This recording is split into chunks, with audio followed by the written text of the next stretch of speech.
సోదరి సోదరులారా, స్నేహితులారా, క్రైస్తవులారా, ఈ రోజున నేను మిమ్మల్ని కలుసుకోవడం నాకెంతో సంతోషం.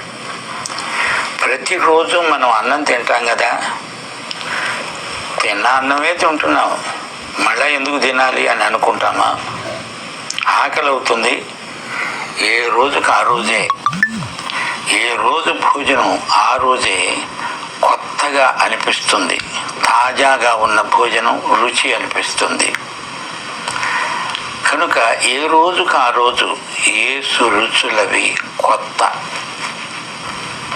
నేడు నిన్నటి కన్నా మధురతరము కదన్నా. ప్రార్థన అనే అంశం తీసుకోండి. ప్రార్థన అనే మాట ప్రతి భాషలో కూడా అది ఒక మత సంబంధమైన మాటగా ప్రచారంలో ఉంది. దానికి నేను ఎంతో బాధపడుతున్నాను. క్రైస్తవులు ప్రార్థనను మత సంబంధమైన క్రియగా ఎంచకూడదు. మత ప్రార్థనలు దేవుడికి ఇష్టం లేదు. మతం అంటే దేవుడికి బొత్తిగా గిట్టదు. లోకములో ఉన్న మతాలన్నీ ఏకమై యేసును సిలువ వేశాయి, మీకు తెలుసా? మతం, ఆ మతంతో మనకు నిమిత్తం లేదు. మనకు యేసు అనే సజీవ వ్యక్తి కావాలి. ఆయనతో పరిచయమే కాదు, సంబంధమే కాదు, ఆయనతో మమేకమైపోవాలి. ఆయన నీవు ఏకమైపోవాలి. ఆయనలో నీవు ఉండాలి, నీలో ఆయన ఉండాలి. అప్పుడు నీకు ఆయనకు మధ్య జరిగేదంతా ప్రార్థన. ఆయన నీతో మాట్లాడతాడు, నీవు ఆయనతో మాట్లాడతావు. కొలసీ పత్రిక 4వ అధ్యాయం 3వ వచనంలో పౌలు అంటున్నాడు, అపొస్తలుడైన పౌలు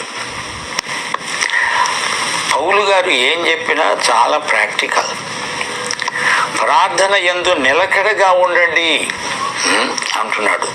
అంటే అర్థం ఏమిటి? మీరు ప్రార్థన చేస్తారు కదా, నిలకడగా ఉండాలి ప్రార్థనలో. ఏదో లాంఛనప్రాయంగా మత సంబంధమైన మొక్కుబడిగా ఏదో 6 గంటలకు లేస్తాను, 6:30 వరకు ప్రార్థన చేస్తాను, ఆమేనంటాను, వెళ్ళిపోతాను, అది కాదు. ప్రార్థన అనేది వాస్తవమైన అనుభూతి. నీవు దేవుణ్ణి పలకరిస్తావు. Good morning Jesus, good morning Holy Spirit, good morning God. అప్పుడు ప్రభు నీ వైపు చూచి నవ్వుతాడు. నేను మాట అంటాను, నీ అద్దంలోకి చూచినప్పుడు నీ ముఖం నీకు కనపడకూడదు, నీ హృదయం నీకు కనపడాలి. ఆ హృదయంలో యేసు మాటలు నిండి ఉండాలి.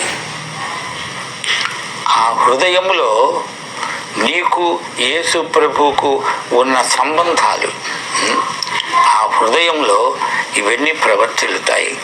కనుక ఒక 5 నిమిషాలు మోకరిల్లుతావు, ప్రార్థన చేస్తావు. కానీ రోజంతా ప్రార్థన చేయడానికి అలాగే మోకరిల్లు కూర్చుంటావా?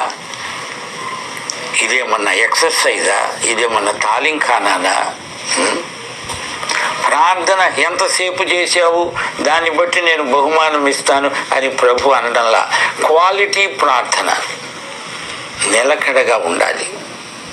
అంటే నీవు యేసులో, యేసు నీలో ఉండడంలో ఇది చాలా అవసరం అవుతోంది. కనుక నిలకడగా ఉండండి.